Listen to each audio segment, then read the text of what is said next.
How's it going, everybody? In this video, I wanted to spend a few minutes breaking down the network engineering job, getting into the job, right? Because you really need to take into consideration what it is you're applying for. You don't want to be applying for something that you're not qualified to get into, right? So how do you do that? Well, number one is job description, But Rob, I've seen all these job descriptions and these job postings on all these different job boards, and they're looking for 3 to 5 years of experience. I don't have 3 to 5 years of experience. I've only got a year, maybe 2. Okay, valid point, but who cares? Apply anyway.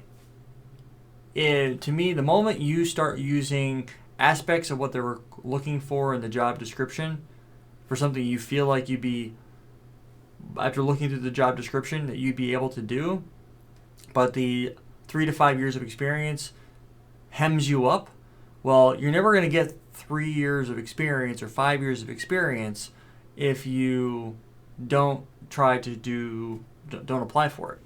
Now, one thing that I also want to make a point on is I know a lot of people that have gone out and gotten certifications, CCNA, CCNP, etc., and they're like, I can't get a job, or I have a master's degree, or I have a bachelor's degree, and I can't get a job. Well, I'm like, that doesn't make any sense. How can you not get a job? So let's talk a little bit about the aspects of this outside of the technical skills, right? Some of the soft skills, how you present yourself and things like that. Number one, when you walk into any situation, whether it's a video call, in person, over the phone,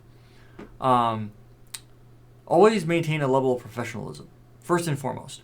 Here on YouTube, I try to maintain a level of professionalism in all my content. I try to stay calm. I try to explain what I'm thinking out loud. I try to verbalize my thought processes as much as I can. Sometimes I don't do a great job of stating where I'm going to be clicking, but you're always working on being better at communication. But you always want to lead with the best foot you can. Number one, if you have let's say you have a phone interview, and it's going to be on the phone. Well, go into a quiet place wherever you might be. If you have to go outside to your car and sit in your car because your apartment is too small, or you don't have a quiet place to go to have that call, you have to take into consideration those steps. And if something is in the background going on, like, oh, I'm sorry, there's a plane flying over me, I apologize. Always own whatever's going on your side. Whether it bothers the person on the other end of the phone or not, apologize for it. Take ownership of, oh, sorry that there's kids that are at home. In this day and age, with all the pandemic and COVID going on, for those of you that are watching in present day, you know what's going on. But always present yourself in a professional manner, number one. In the event that it's a video call, number one, I'm not going to tell anyone here that's male that has a beard and long hair, because that for some reason is the style nowadays. That I see a lot of guys growing a beard. They let their hair grow out a little bit, and they have this super stylish haircuts. Keep it clean. Like don't let your beard be scruffy looking, look like you just woke up and your beard is half mushed up. Don't do that. That just to me it looks like you can't take good care of yourself. So, if your hair is mangy, like it looks like you haven't combed it, take a shower, wash your hair, comb your hair, trim your beard. As long as I don't care if your beard's down to here, right? I personally don't care. Other people might look at that and go, wow. But if you're going to have a beard or longer facial hair, longer hair, make sure that it looks well kept, cut, combed, washed, organized. Make sure you trim up your beard. Make sure you don't have what looks like you've got a week of growth on top of your beard. Clean that up, right? Presenting yourself in that respect is going to be really, really helpful. Second of all, if you're in a video call or on a phone call, don't use any type of profane language. Don't use any swear words. Don't speak as if you're talking down about somebody. If you and your former manager, I don't care if it's from a different industry, if you're a manager and you did not get along, don't call the guy a jerk or say he was, this or that. You never want to speak derogatory towards somebody in your past, because then if that same person and you have a falling out, they know how you're going to speak about them in the future, right? So there are managers that I did not get along with, but like, you know what? I don't get along with everyone. Sometimes there's a personality conflict. Sometimes there's, not everything meshes well. But, I'm willing to humble myself and be like, okay, fine, maybe this guy has a point, or I interact with this person, but I try to keep in mind that this person is my manager, and that, try to think of things like that. You don't want to be leading with, wow, my last boss, he was a complete and utter jerk. He, was always talking down to us. If you put it into terms where it's like you didn't get along with this person on a personal level, like you and him had personality or maybe you're a female and you had a male manager and that person was derogatory to you as a woman. I'm sorry that happened to you. I mean, I've been in situations where I've had women as a manager and they talk down to me like I'm a little kid. And I'm like, well, I'm grown up and I have kids of my own, so I don't know where you're coming off like that. But at the end of the day, it's like, you know what? I don't let my manager's personal views on me affect how I do my job, right? Still do your job. They're still your manager. They probably still have some level of higher power over you. You definitely don't want to rock the boat. But don't ever shine a negative light. Don't be like, this girl was a complete what or bleep. Don't do that. Don't talk profane about anybody that you worked with in the past. If somebody asks you why you got fired, be honest. Because if they do a check and they go call this company up and ask us to talk to your former manager, and you tell them, ABC, and the manager says, well, no, he got fired because he couldn't do his job. It's a he said, she said type of scenario. But situations like that, be honest, right? I mean, honesty is the best policy. You got fired from your previous job. You got fired from your previous job. Big deal. You move on. Why did you get fired? Well, take whatever reason was given and then use that as a way to do better leading up. Sometimes your manager will terminate you, right? And you'll be like, well, why are you getting rid of me? I know the first natural human instinct is to be mad about the situation and be like, oh, you're a pain, you're difficult, or I'm obviously talking very G-rated here, but be like, what could I have done differently? Ask them. And here's a good test of whether your manager is good at managing or has the title and is just going through the paces. If you ask them for honest and open feedback as to why they're getting rid of you and they can't come up with something, that doesn't mean you're a bad worker. It doesn't mean you're a bad employee. It means that either that person, they tried to get you to do something differently and they didn't do a good job of communicating that with you, or there's some sort of conflict and it was never resolved. Maybe that person doesn't like the way you do things or your way of getting things done. You have to take that into consideration. You're like, I was let go from my last job. And you would have to own up to that if it comes down to play. If you were. That's your previous job. Now you're looking for your future position. So a future employer should not take that into consideration, that you were let go from your last job, and hold that against you for consideration for this job. That's discrimination, and they shouldn't be able to do that. So, or they're not allowed to do that. A future employer can't use that you were terminated from your previous job unless you did something like major, like you stole something, you got into a fight. If you got let go because of poor performance, maybe that wasn't the right fit for you. There's a bunch of different ways you can look at that. If you have an in-person interview, so let's assume that everything goes back to normal. You go to your in-person interview, make sure that you come looking the part, right? Even if I know for a fact that I have the job, I still come in a shirt and tie or suit, dress the part. I don't care what level you're coming in at. If you're coming in entry level IT or whatever position you're trying to get into, or if you're trying to come in at an architect level, present yourself professionally. You want to walk in there, you want to greet everyone, handshake, smiles, hey, how you doing? Nice to meet you. Be open and stuff like that. I know some people are very, very closed off and they're very shy, they're very introverted. I'm introverted. Like, you would be like, yeah, right, you're on YouTube. You can't be an introvert. I'm totally an introvert. And when I get into very large crowds, I get anxiety. And I'm like, I don't start to shake or something like that, but I'm like, I usually stay to myself, right? Or stuff like that. And if I don't know anybody there, I'll stay to myself. And usually the host or whoever is there, it's kind of like leading whatever's going on. Sometimes they'll make their rounds, or maybe they'll talk to you and be like, have you met this person? A good host will get people that are kind of acting like a wallflower into whatever's going on. So when you get when you're actually at a business that you're trying to get a job at and you're there for the in-person interview, you want to present yourself in a, hey, how you doing? I'm confident in my skills. I know what I'm doing. I've been doing it for a long time. I think I'm good at what I do. So come off that way. But don't come off arrogant like, dude, I got this. Or like, you can't touch this. I got you by miles.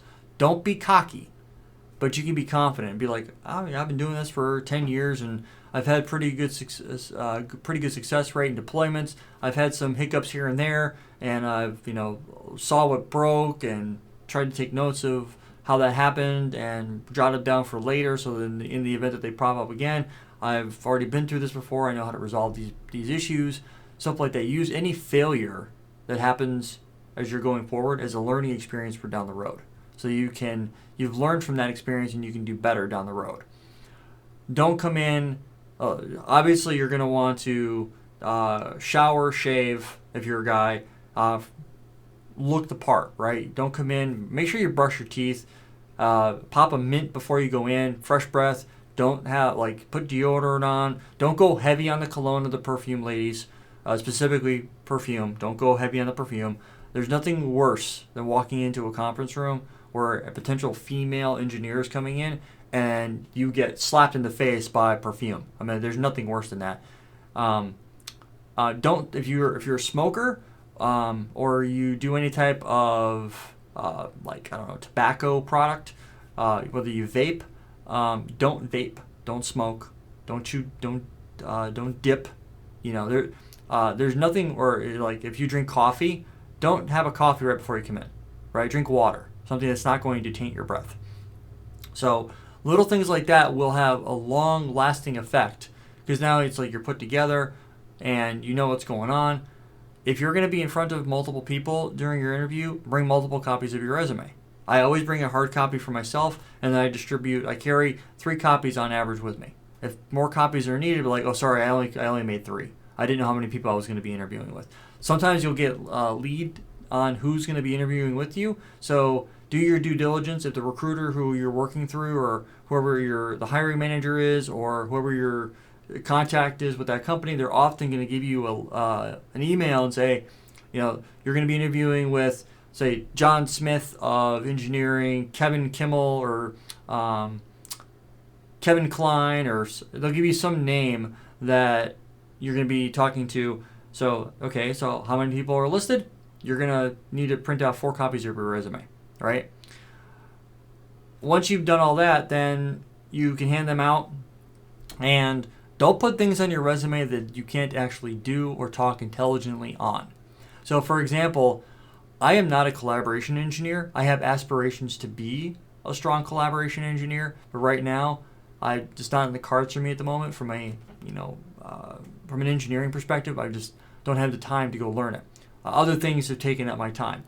So, in that particular case, I'm a big proponent on not putting down that I can configure Call Manager or Unity Express or something along those lines, because I couldn't do it. If somebody was to ask me a question about that, I'd be like, I don't know. So don't put it on your resume.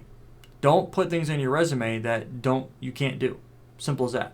If you don't have any job experience, so let me actually talk about that. You don't have a job. You've never had an IT job, right? So I can only speak for the industry that I work for or work in, right? So I work in IT. I'm a network engineer. I've been an instructor for the past 18 months professionally. So I work full time for a training company. But I've been teaching stuff on YouTube for the past almost 10 years. So when I walk into when I'm building my resume, if you were to look at my resume, it's at the very top of it, I have my personal information, which you should anyway. And below that, I have it broken down into my certifications. So as soon as somebody pulls up my resume, the very first thing that they see is my name's Rob Riker. I live in Milwaukee, Wisconsin, and I have a CCIE, a CCNP and service provider, and I have a CCNA and CCNA security and CCNA wireless, a couple VMware certifications. That's it. Might seem like a lot, but it really isn't compared to some other people that I know. That's what I lay out. So that's taking up the first third of a page. The second third of the page is all the technologies that I'm comfortable with. So I list them off from a layered perspective, layer 2, layer 3, security, data center, etc., etc.